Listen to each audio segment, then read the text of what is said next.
meaning that the last prophet who is waiting will come to Mecca's mountains. It is written that a stranger Mulim will come with his companions. His name will be Muhammad.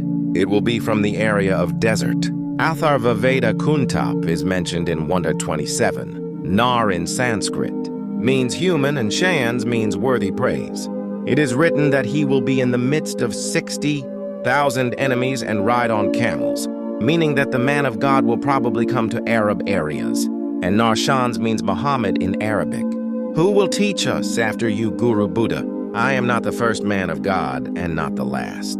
The last man of God will come now and present a Sharia that will also be Pakija and Mukamal. His name will be Mataya, i.e. Rahmatwallah. He will worship in the mountains. He will be from a powerful family.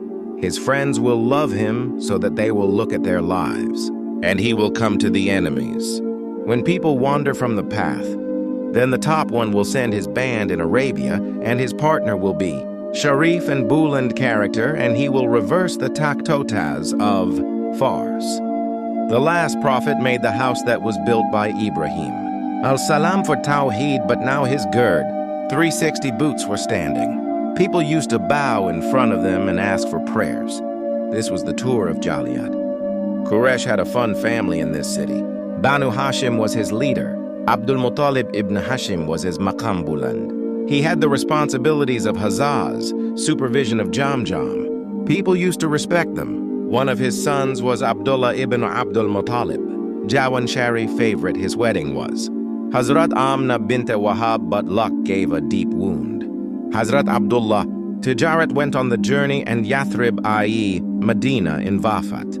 And at that time the wife was Amna Hamla. Then that day came to Mecca in the morning, Banu Hashim's house, who was going to be a mercy for the whole humanity, not just a family.